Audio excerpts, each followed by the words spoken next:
Ms. Garros brings over 2 decades of leadership experience in municipal management, having served in senior roles, including her recent tenure as Chief Administrative Officer for the District of Lake Country in British Columbia.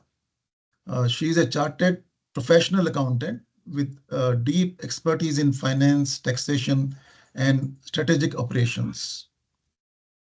Her accolades include the Canadian Award for Financial Reporting and the Outstanding Contribution Award from the Government Finance Officers Association, that is GFOA, reflecting her excellence in public financial management.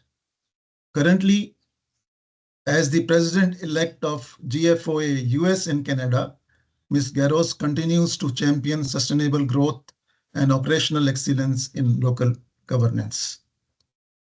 In today's webinar, Ms. Garros will explore the theme of building sustainable cities through strategic leadership and financial accountability, drawing from her extensive experience.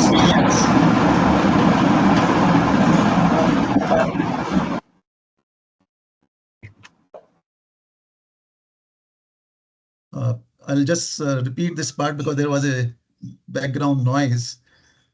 Drawing from her extensive experience as both a COA and city manager, she will discuss innovative approaches to implementing council priorities, optimizing civic operations, and achieving long-term community objectives. This topic holds particular relevance to India, where rapid urbanization presents both challenges and opportunities.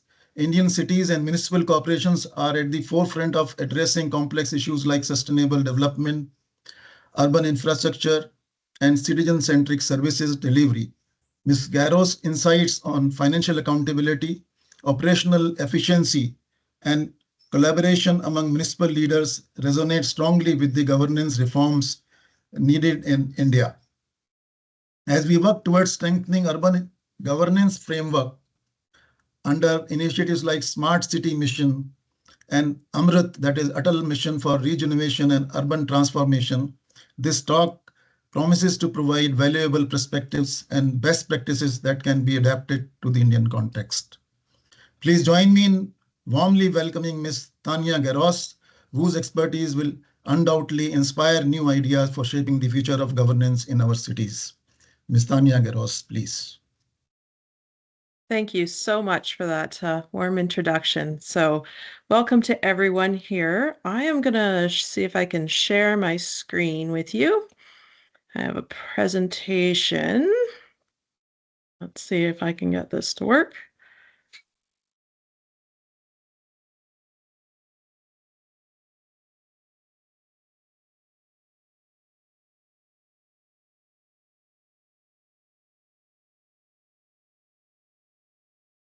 There we go. So hopefully everybody can see that. So welcome to this discussion about the City of Martensville and asset management. I'm going to talk to you today a little bit about where we're at in the US and Canada. It's actually very interesting. I mean, we are advanced, I would suggest, in asset management, but we still have a long ways to go, particularly in the US. And I'm going to talk to you a little bit about talking to your elected officials, who are obviously your policymakers and your decision makers, and dealing with some of your internal departments within your communities. So your finance department, your public works department. So this picture is the picture of Martensville. Martensville is just a little bit about me, which we've already talked about. So here's Martensville. I thought I'd show you on a map where Martensville is located. We are in Saskatchewan, Canada, which is kind of in the middle of the country, sort of. Martensville is a community of 12,000 people. We're a bedroom or commuting community outside a larger center. The larger center is population 300,000. We are a very young community. 45% of our population is under the age of 45. And we're one of the fastest growing regions in Canada. So I am the president of GFOA, as was mentioned. What is GFOA? So GFOA is the Government Finance Officers Association of the US and Canada. For 118 years, we have been providing timely information, practical educational opportunities, high quality professional publications, and the latest information on best practices. Our mission is to advance excellence in government, and there are approximately 25,000 GFOA members across the US and Canada. So this is our most recent pictogram of what we do, so advancing excellence, and we do that through resource education, advocacy, and facilitation, and we do it to support thriving communities in our countries. So a little bit of context for you from the US. This is the most recent report card that they have on their assets. The ASCE is the American Society of Civil Engineers. So they have determined that these are what the infrastructure gaps are on each of these different classes of assets. It totals $2.59 trillion. So as I said, the US certainly has some work to do on this. The US is probably one of the only countries, though, that could get 6 Ds, 2 Cs, and give themselves a C minus. That looks like a D to me, but that's interesting. Canada, we don't have, this was the most recent information that I could find, which was 2019.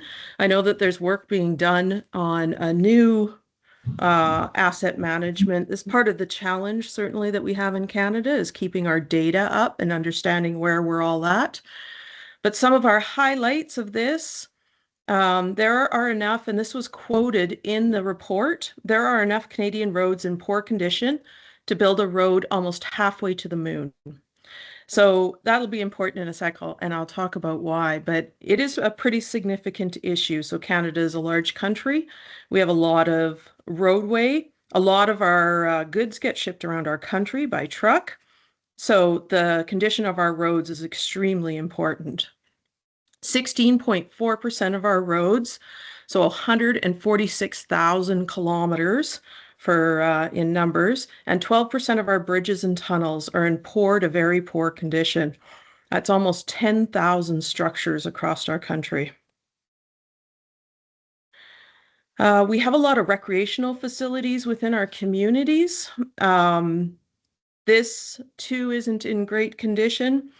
This picture is actually a 95-year-old hockey rink in Saskatchewan. You can see that they actually have a staircase that they drop down by rope to get onto the ice. They actually put this up on the news pretty recently. Looks like there may be some asset management going on there, though, because it looks like they have a new rope that drops that thing down. It's not just an old rope. But 1 in 3 recreational cultural facilities require investment in the next decade. That is 12% of ice arenas, pools, arts and culture, and other facilities are in poor to very poor condition. So that's one challenge certainly that our communities have. There isn't a lot of grant money available through our government for recreational facilities at this time. So that tends to be something that gets left behind, I would suggest, and that our communities struggle to keep up with. A little bit about our linear assets, so water, wastewater, stormwater, that kind of thing. 30% of our linear assets are in fair or worse condition. Of course, climate change has put an additional strain on all of these infrastructure systems. I'll talk about drainage and stormwater in a little bit, but certainly we're seeing 1 in 100-year events becoming 1 in 20-year events. So those significant rainstorms that are coming through on a more frequent basis. 1 in 4 of our solid waste facilities needs investment in the next decade. Solid waste is an ongoing challenge for Canada. We have very few incineraries. Most of our solid waste goes into the ground, into landfills, and we need some significant investment from an environmental perspective and from a sustainability perspective. So, where are we at in Canada? Also from that report, only 29% of our small municipalities have asset management plans. 56% of our medium-sized municipalities, so that's 5 to 30,000 population, have asset management plans. And 70% of our large-sized municipalities, which is 30,000 or more population, have asset management plans. We have some provinces in Canada that mandate the requirement. Ontario has been requiring asset management plans since 2018. Unfortunately, however, it probably hasn't had quite the impact that they had hoped that it would have. It's created ultimately a huge amount of work for consultants. I think there's going to be some that will retire pretty wealthy off the amount that local governments has spent on getting asset management plans. There are 444 municipalities all working towards these plans in Ontario. Some have embraced the opportunity to work on plans and create meaningful plans that support their communities. Some, however, have seen this as more red tape and produce the bare minimum to get the requirement. However, what it has done is got municipalities talking about asset management within their silos, across organizations, and with their elected officials. It is a multi-year plan with steps that build on each other, intended for organizations that had nothing to start with. Many have already exceeded the requirements. They are in 2024 and just starting to talk about documenting service levels now, though, so I'm not sure how effective the program is if it was started in 2018, and unfortunately 6 years later they're just getting to service levels, but at least it was a start. We have ongoing funding that used to be referred to as gas tax funding, but the government has detached that funding from gas tax because, as many astute local governments pointed out, revenues received from gas taxes were going up at a much higher rate than our funding. But regardless, when you receive that funding, you are required to have an asset management plan. All applications for application-based grants do have a box that you have to tick off that you have an asset management plan as well.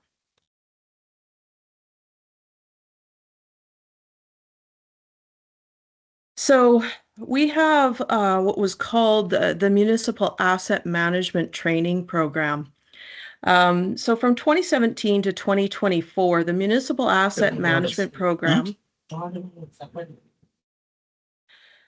From 2017 to 2024, the Municipal Asset Management Program was an 8-year, $110 million program delivered by the Federation of Canadian Municipalities. So it's important to note that the Federation of Canadian Municipalities is the organization that supports local government in Canada, and it is a board of elected officials. So that is the organization that supports elected officials across Canada. That group worked with 35 partners, provided 19 million in partner grants, delivered 654 training events and workshops, and funded 63.7 million in asset management projects, which was related to the development of asset management plans and strategies. So National Asset Management Strategy Canada, or NAMS Canada, who is an affiliate of the IPWEA, was one of the partners that supported that program and delivered a number of the training and workshops. There was 2 tools that were developed as well. There was an asset management readiness scale, which is available. If you're interested in it, it is available on the Canadian website. I can certainly send a link to that.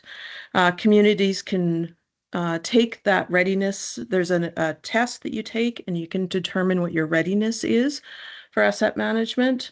And there is also a resource library which was developed that has a number of resources for not only elected officials, but organizations. In the US, they've done some work as well. However, I will say that the US is quite a ways behind Canada and some of the other countries that we've been working with. They have some historic investments as of late. Those are some of the funding programs that have been in place for funding some of their infrastructure. They have some very specific projects, I would suggest, across the country that are doing really good work around asset management, but it is definitely not common. So some of their bigger projects are the Washington, D.C. Capital Asset Replacement Scheduling System, the Michigan Infrastructure Council, and the California Department of Water Resources, although it's been interesting to see the comments about water given the fires in Los Angeles. And then Detroit, Michigan. So they are actually a really good example of they have been required to implement some asset management. They went bankrupt about 10 years ago. There was a number of challenges that they had, including infrastructure deficit, but also they had a pension problem. But they have turned it around, and they are now at a credit rating of the Baa2, which is a significant improvement for that organization.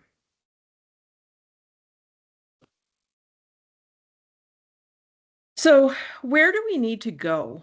I think that certainly across the US and in many places in Canada, local governments need to shift our thinking.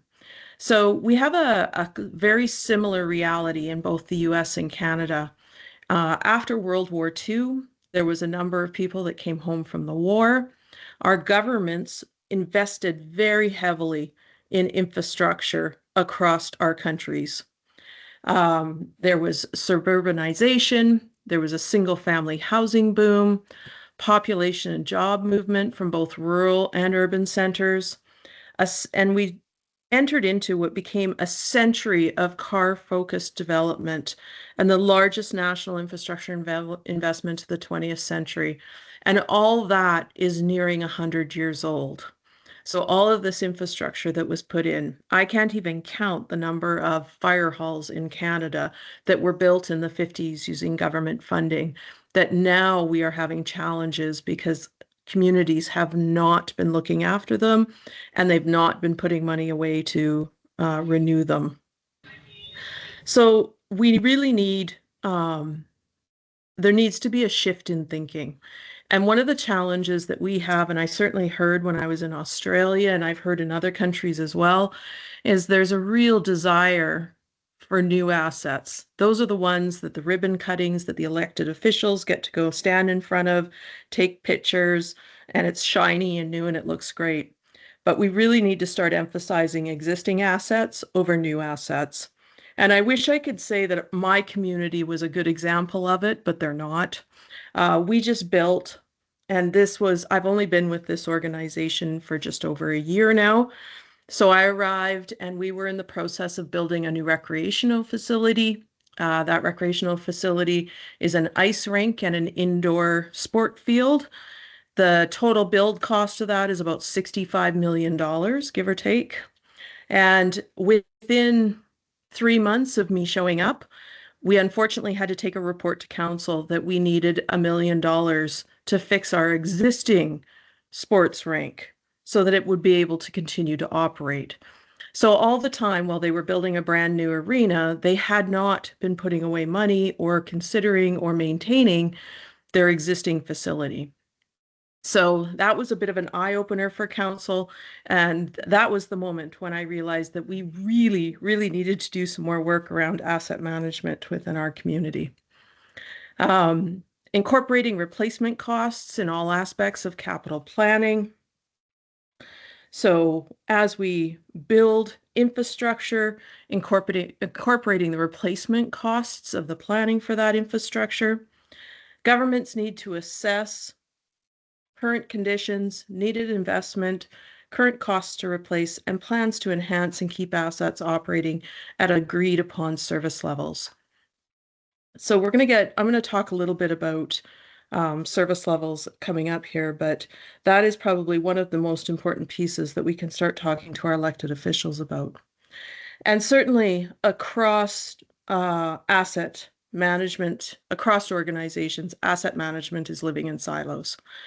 So in Canada, we had a change to our accounting regulation about 15 years ago, which required us to account for all of our assets. We underwent huge process. Every local government in Canada underwent a process to figure out what assets they had. And even since then, in many cases, those records have been living in silos. So we've got our financial folks keeping records in one place.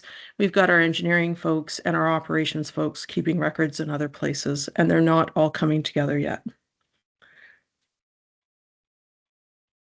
In some cases, asset management is not only living in silos within departments, within an organization, but it can certainly cross jurisdictions as well. So rarely does our infrastructure sit, and particularly roads, bridges, often water and wastewater are shared and cross jurisdictions. And we are not doing a great job in the US and Canada of ensuring that we are talking to our partners on that. So I'm going to talk a little bit now about elected officials. And, I have to say one of the biggest positives of the investment by the federal government was the work done with elected officials. You could probably not find an elected official in Canada with at least a few months' experience that has not heard of strategic asset management or who doesn't know what an infrastructure deficit is. Elected officials are key decision makers. They must approve the funding and the strategies, as well as the levels of service. They can certainly be champions of our cause. There was an ex-mayor from a small town in British Columbia that has made asset management her life mission. She sings songs on YouTube about asset management, writes articles, and speaks elected official language, and they respect her. Education and orientation is key. So the Federation of Canadian Municipalities is invested in educating elected officials on asset management, and their resources are not just for application, and they can be part of any orientation. So I just had orientation. I have a new council. We had an election in November. One of the pieces of my orientation was talking about our assets, levels of service, where we're at, which is not great, and what work needs to be done going forward. So one of the most important things in talking to your elected officials is that they need relevant data, but in general terms. So earlier on, I was quoting from the report card, and they were talking about the amount of poor or very poor roads in Canada being the equivalent of about halfway to the moon. That is what people will remember. Elected officials' eyes will glaze over when you start talking about 285 kilometers of poor road. But if you say that that amount of poor road is the same as the distance from here to the next city, that they can relate to. So next on the list is definitely talking about the alignment between your departments. So I can tell you from experience, sitting back as a city manager or chief administrative officer, nothing makes an elected official more skeptical about an idea or project than if while the engineer is talking, the accountant or finance person is sighing heavily, shaking their heads, or rolling their eyes. So get aligned with your finance folks and present as a united front. More on that in a minute. Repetition of key phrases. So you might think you sound like a broken record if you say service level or asset management plan one more time, but that is what's going to make your elected officials retain that information. I can tell you that there's nothing that makes me happier than going to an elected official conference and overhearing them talking about how the engineer said if we don't follow this or invest in our road rehab, that we won't be able to continue to deliver service. So that equals retention. And finally, our elected officials are our link to the public. The public is really not unlike the officials that represent them. Most don't hear or understand a lot of data or numbers. What they do understand, though, is services. So bringing your discussion about assets back to the services that they provide is key.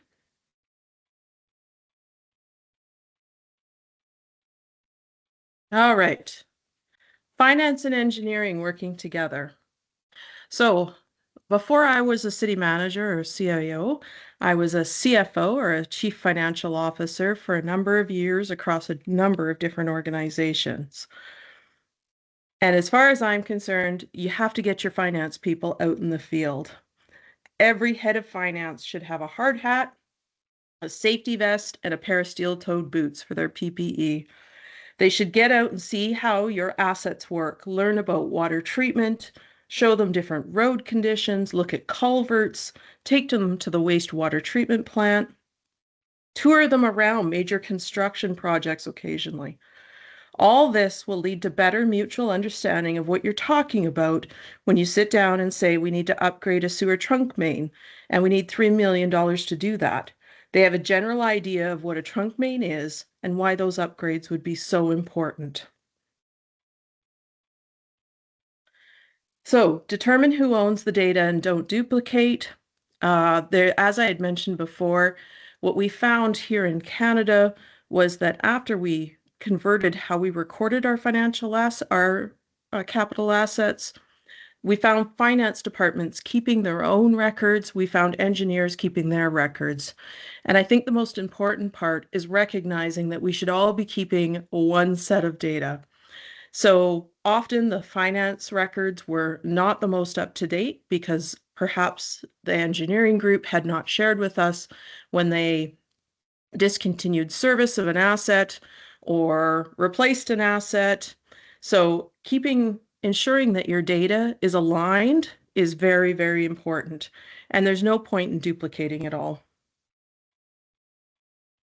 And then using your finance group to build your long-term planning documents, consulting each other. And I'll have another slide on that in just a moment.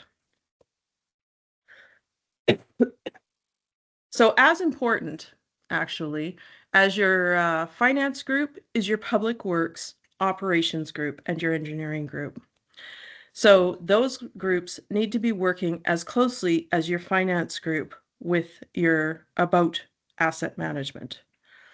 Your public works operations generally performs the maintenance.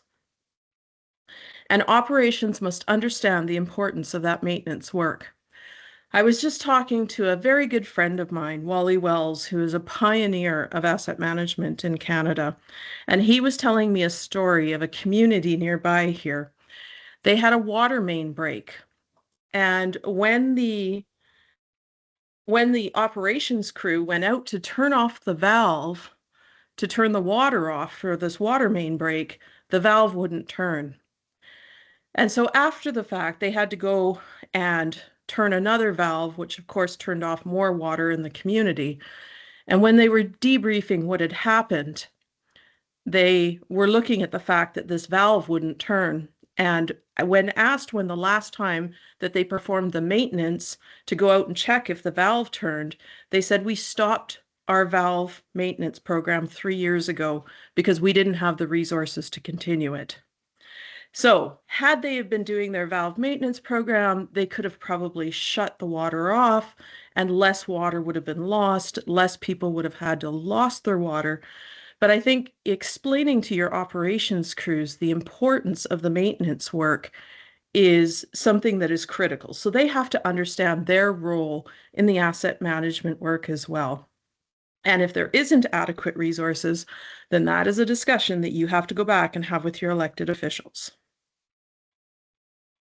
Alrighty. So as I mentioned, I said I would talk about master plans and capital improvement and how you can involve your financial officer. So GFOA has done a lot of work around master plans and capital improvement planning. There is a link there. As I said, I can supply this presentation to you. The finance officer should play an active role in the early planning process. Master plans should provide a clear vision for the capital project plan and investments and be backed by solid financial policies. So for me, a master plan is simply a wish list if it doesn't have a financial plan attached to it. If council doesn't know how we're going to pay for it, that is just a book of wishes that sits on your shelf. Governments should make capital project investment decisions that are aligned to their long-range master plans and ask themselves every time a capital asset goes on, does it align with our long-term goals and objectives? And does it align with our master plans and multi-year capital planning documents? And of course, the other piece of this is the prioritization piece. So we have a number of different classes of assets. All of those assets need some sort of maintenance and renewal. And how are we prioritizing which of those assets gets done before the others? And, your finance person can certainly assist in providing how much money is available and understanding funding sources for you. And you can assist in helping council decide on the prioritization. GFOA has a number of committees and best practices associated with this. We have the Community Economic Development and Capital Planning Committee. So that is the committee that ASHE sits on. We have the GFOA best practices, which, as I just mentioned, we have a number of best practices related to that. And there is the capital planning presentation one. Okay. So change, resiliency, and performance demands. And I think, I just want to touch on a couple of examples here of this one. If we look at this is the Paris Dam. This is in a lake in California. It's about 115 kilometers from Los Angeles. The infrastructure that we inherit from previous generations was not always designed or intended to support the uses or the populations of today. This is one example, but there are many more around the world. As we consider the construction or renewal of our assets, we try to do better with a view to the future, not only from a population perspective, but from a climate perspective as well. Certainly our 1 in 100-year rainstorms are now our 1 in 20-year, 1 in 10-year rainstorms.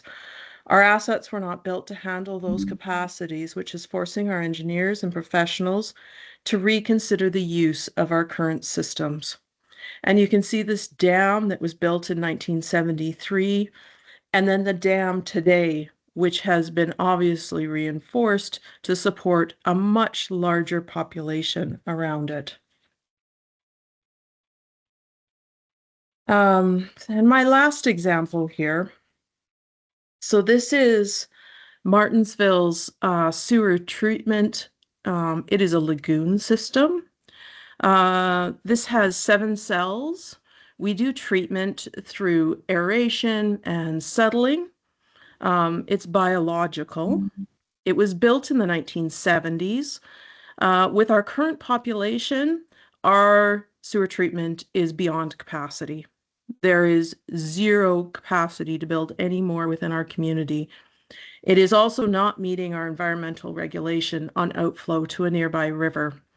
So we have been forced to sit back and reevaluate our sewer treatment system.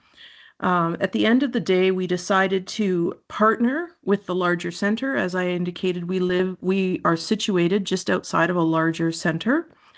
That larger center is a population just over 300,000, called the City of Saskatoon. So we have entered into an agreement with the City of Saskatoon that they will take our wastewater and treat it through their system.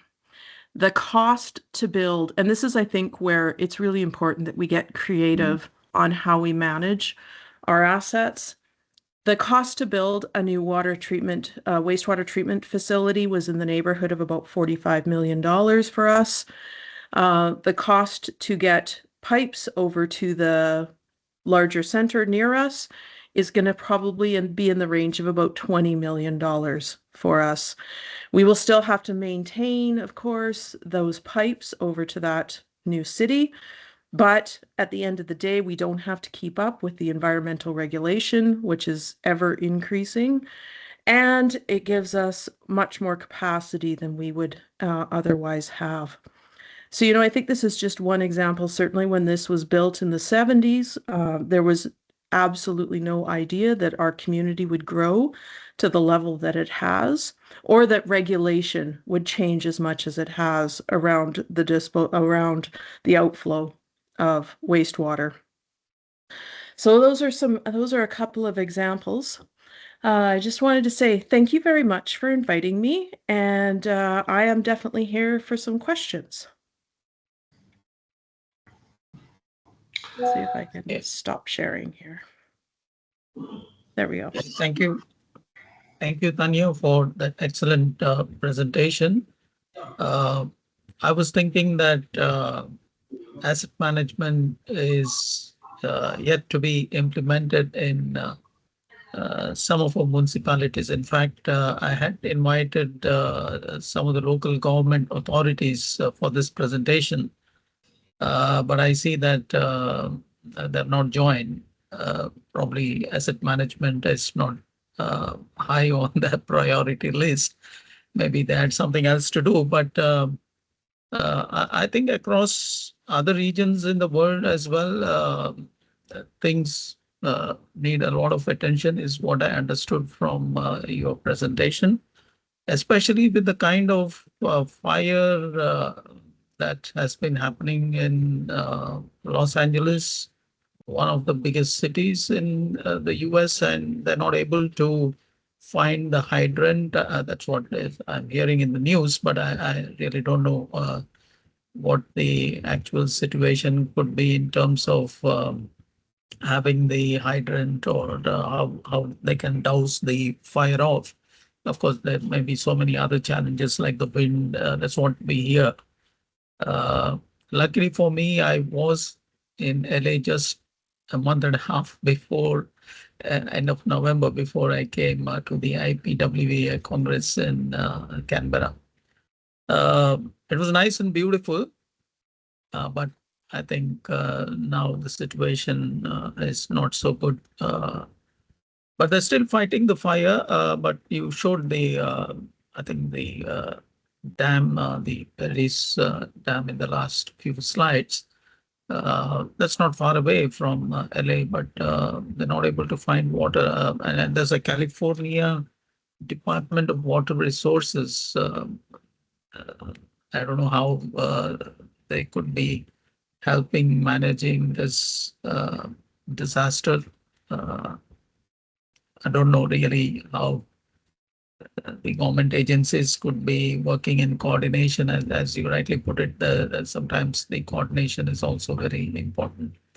So just a few thoughts from you on, because this is a disaster, is also an asset management failure maybe, because some of the assets were not working or not available.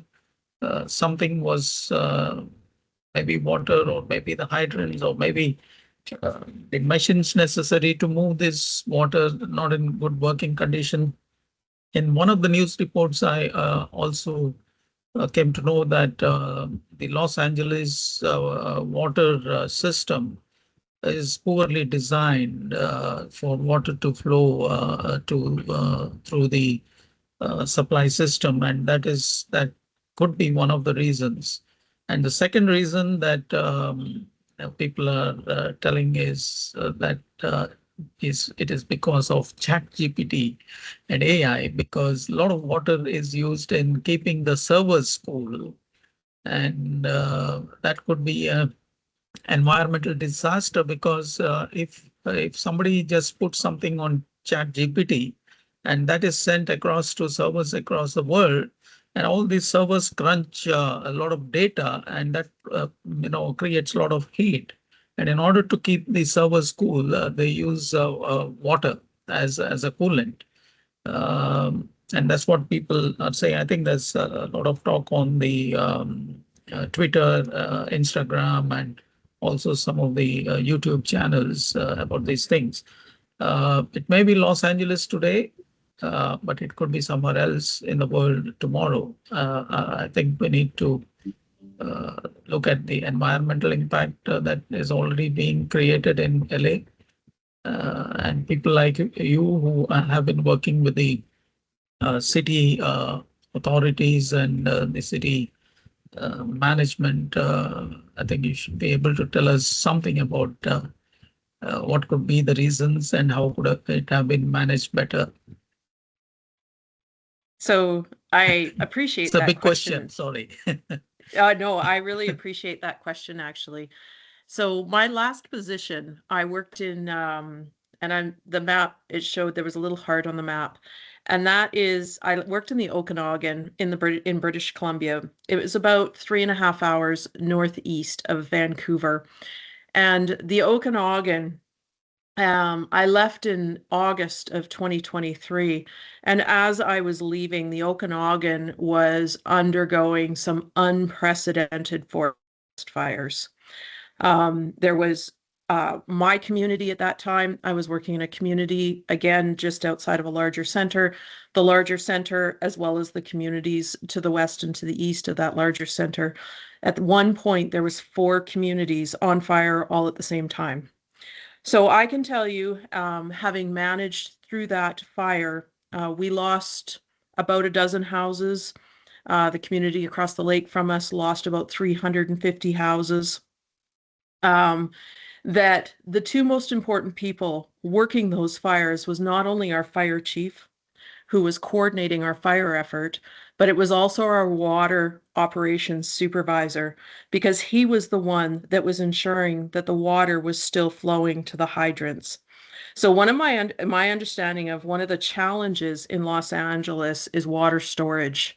So you're right in the sense that their water system has not been very well developed. It certainly hasn't been developed with the capacities required to fight fires over numerous blocks. Their water capacity would have been sufficient, for example, if they had one house on fire in one block, but they had hundreds of houses on fire all at the same time across many, many blocks.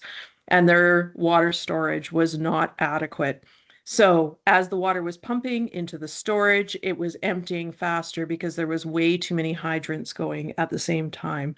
So if you turn on every faucet in your house, your water pressure drops right off.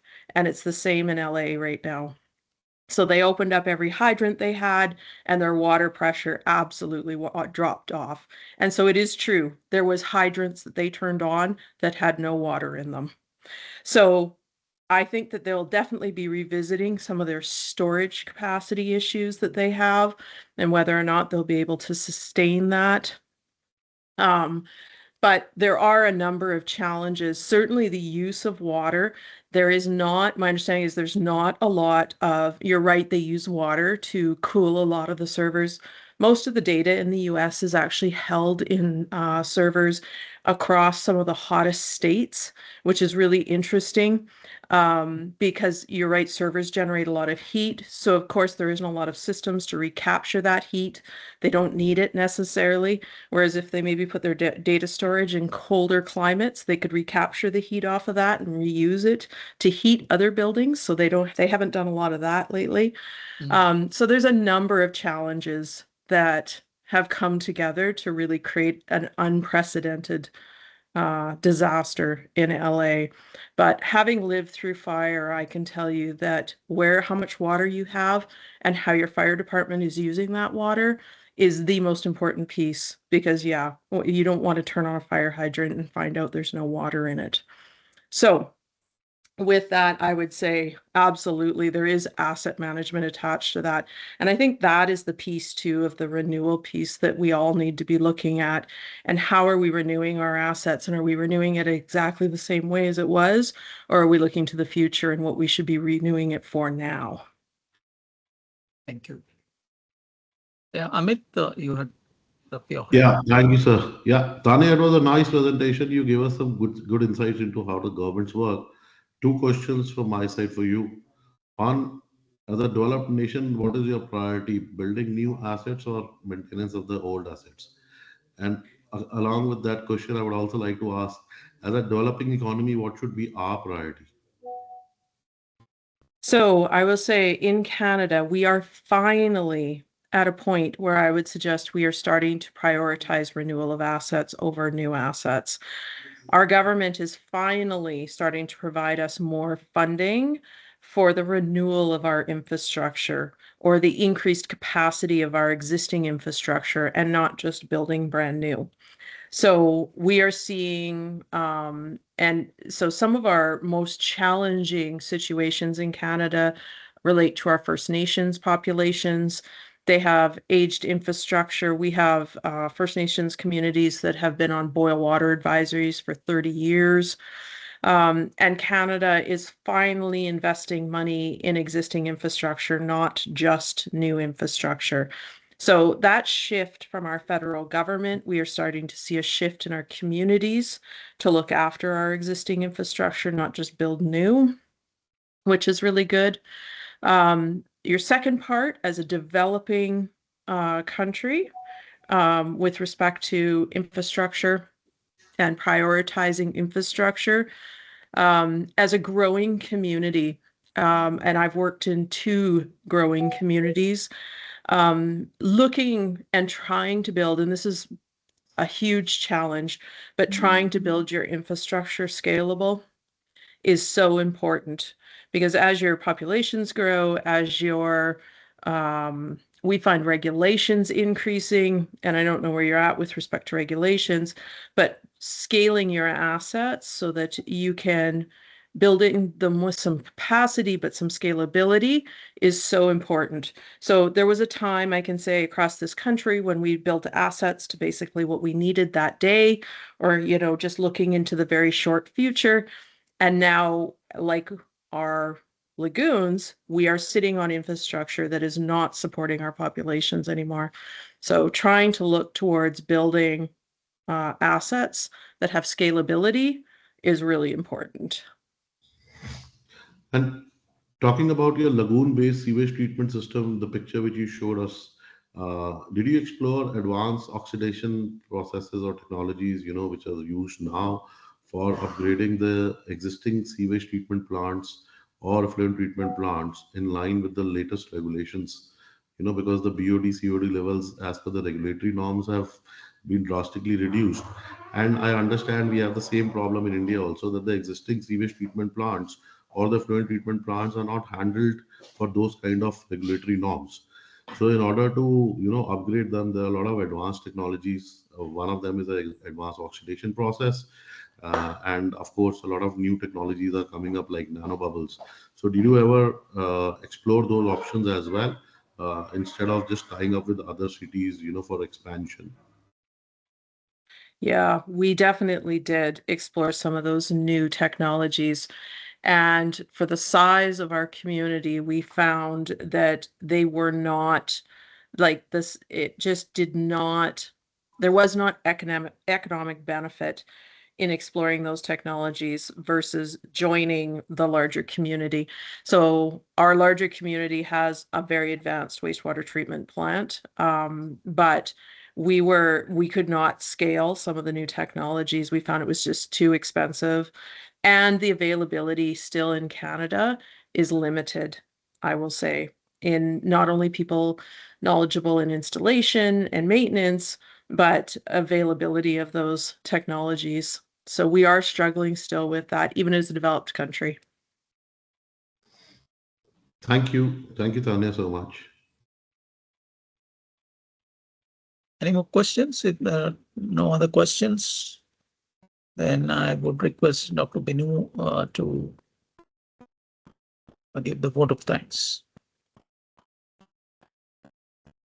Hello, sir. So am I audible? Yes, sir. Yeah. Yeah. Well, before I go ahead with the vote of thanks, I have a question to ask. Madam, wonderful Okay. presentation. My question is, how is the academia in Canada working to, build a knowledge base and developing the required skills in asset management? Is there any specific programs that you can speak about, or research initiatives that might serve as a model for academia in like India to strengthen our capacity in this field? Yep, absolutely. Actually, I can speak to that one. So the affiliate of IPWEA in Canada is the NAMS Canada. And the federal government actually, the newest program is the program that I was talking about had just expired. And so the newest program that the government is funding is actually around the asset management certificate program that NAMS Canada is providing.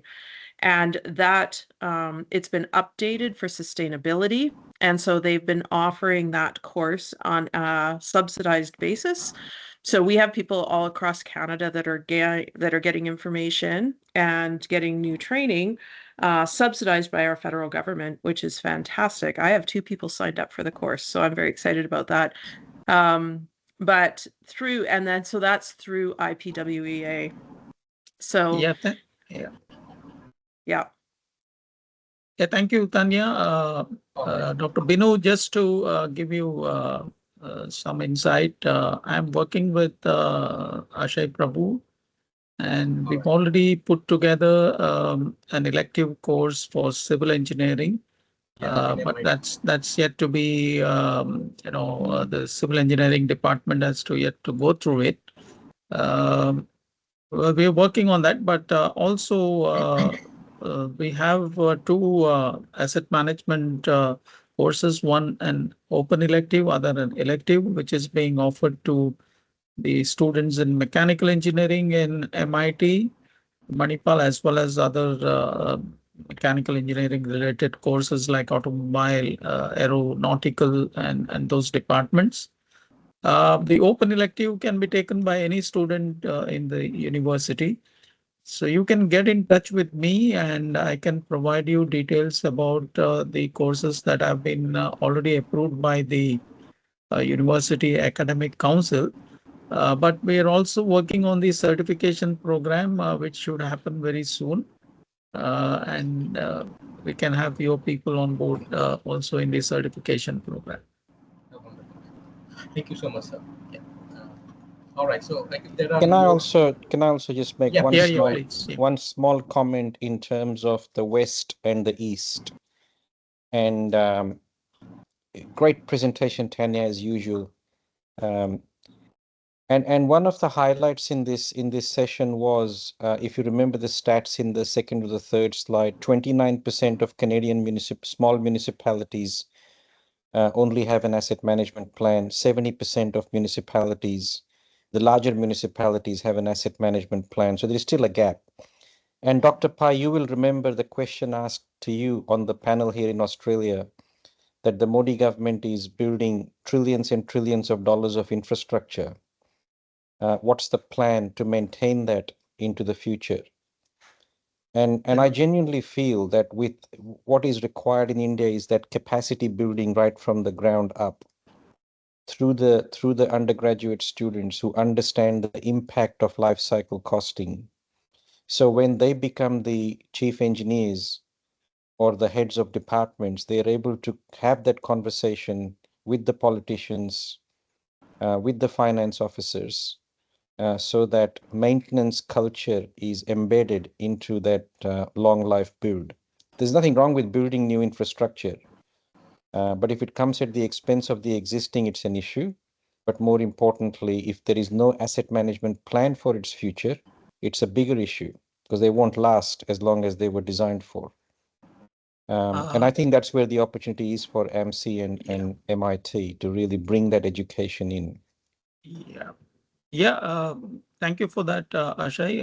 I think I did say in the Congress that there's actually no plan for whatever reasons. The government puts up infrastructure, but they don't provide any budget for maintenance. Yeah, and our job is to influence that.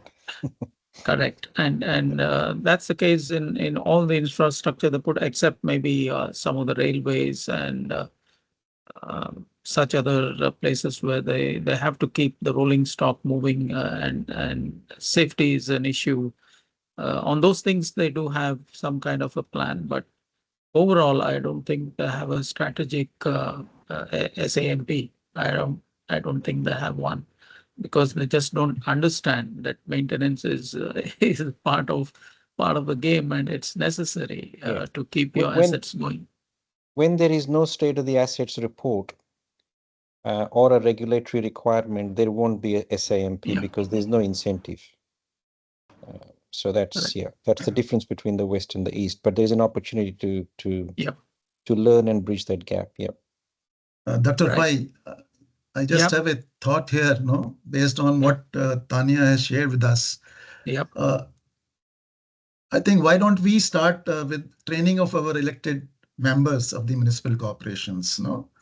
I think if we can reach them out, then I think our agenda to other things will also align with that. So if we have a program, we prepare a program for our municipal corporations and make it available free of cost on a very, start with one city and then extend it to the other cities after seeing the impact of that. That I think will give us inroads. This thought is there already, and we're working on it.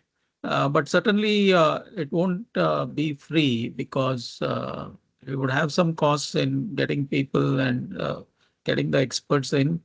And unless we charge a small fee, people will not be serious if we make it entirely free. That's my opinion.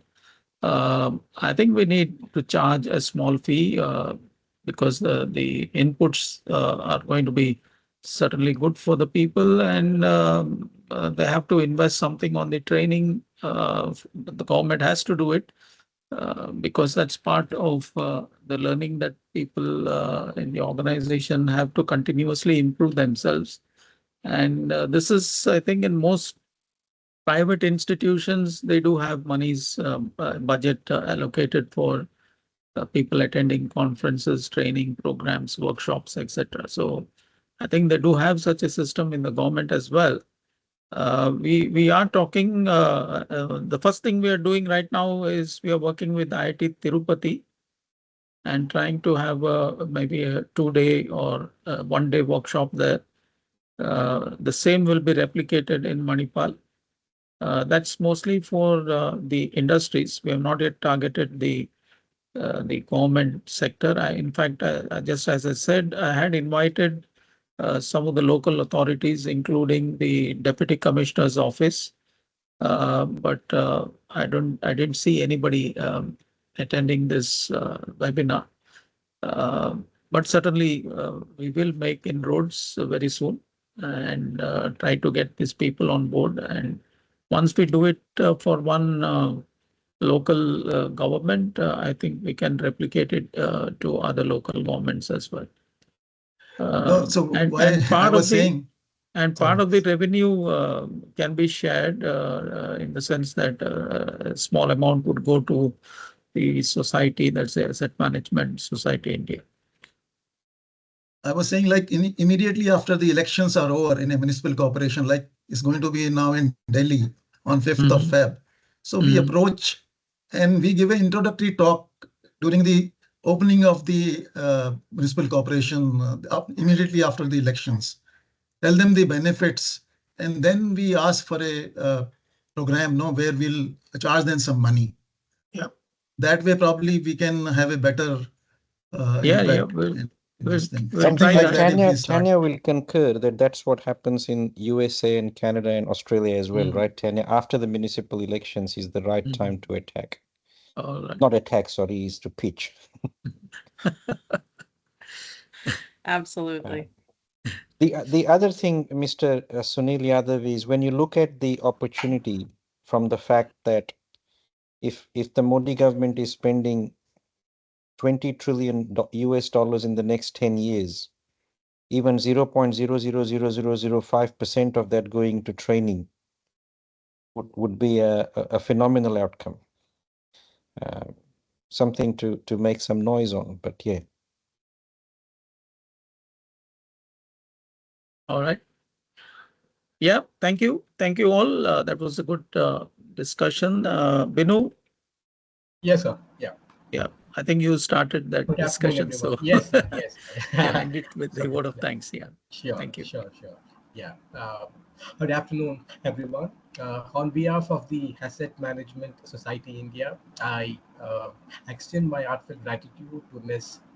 Tanya Gairost for her outstanding presentation on a positive future for the city of Martensville and asset management. Madam, your insights into asset management initiatives in Canada and the US, including government programs, associations, and practical tools like the Asset Management Readiness Scale, have been incredibly enlightening. Your emphasis on the urgency of interventions, particularly in the context of climate change, has highlighted critical lessons for us. The need to focus on sustainable practices, prioritize existing assets, and incorporate replacement costs into capital planning is a universal challenge. And the strategies you discussed in your session can serve as valuable guide for India as we navigate similar problems. I also appreciate how you drew attention to the uh, collective responsibility of local governments in addressing aging infrastructure and shifting towards holistic and collaborative asset management plans.